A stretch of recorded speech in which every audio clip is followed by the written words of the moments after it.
வணக்கம். இப்போ இந்த வீடியோ ப்ரெசன்டேஷனில் நம்ம எம்சிஎக்ஸ் காப்பர் மார்க்கெட்டில் இன்றைக்கி எப்படி ட்ரேட் பண்ணலாம் அப்படின்றத பற்றி பார்க்குறதுக்கு முன்னாடி நேற்று மார்க்கெட்டில் என்ன நடந்தது, நம்ம என்ன எதிர்பார்த்தோம் அப்படின்றத பற்றி பார்க்கலாம். நீங்கள் பார்த்துட்ருக்கிறது காப்பரோட 7 நிமிஷம் கேண்டில்ஸ்டிக் சார்ட். இந்த கேண்டில்ஸ்டிக் தான் நேற்று மார்க்கெட்டோட ப்ரைஸ் ஓப்பனிங் 375 பக்கமாக ஓப்பன் ஆகிருக்கு காப்பர் மார்க்கெட். நம்ம என்ன எதிர்பார்த்தோன்னா காப்பர் மார்க்கெட் செல்லிங்க்கு சாதகமாக இருக்கும், 382 வரைக்கும் மார்க்கெட் செல்லிங்க்கு சாதகமாக இருக்கும்னு எதிர்பார்த்தோம்.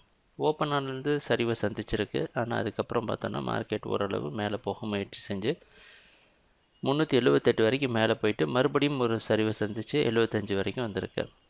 வந்துட்டு 77 க்ளோஸ் ஆகிருக்கு. சொல்லப்போனால் மார்க்கெட் சைடாக தான் மூவ் ஆகிருக்கு. நேற்று மார்க்கெட்டோட க்ளோசிங் அதுக்கு முன்னாடி நாள் மார்க்கெட் க்ளோசிங்கை விட அதிகம். இன்றைக்கி மார்க்கெட்டோட ஓப்பனிங் 378 பக்கமாக ஓப்பன் ஆகிறதுக்கு வாய்ப்பு இருக்கிற மாதிரி வெளிநாட்டில் இருக்கிற காமெக்ஸ் மார்க்கெட் வச்சு பார்க்குறப்ப தெரியுது.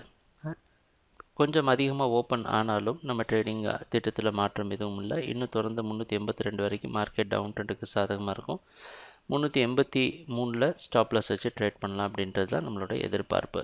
ட்ரேடிங் நடக்கிறப்ப பார்ப்போம் என்னென்ன மாற்றங்கள் வருதுன்னு. எங்கள் வீடியோ ப்ரெசன்டேஷனை தொடர்ந்து பார்த்துட்டு வந்ததுக்கு மிக்க நன்றி, மகிழ்ச்சி, வணக்கம்.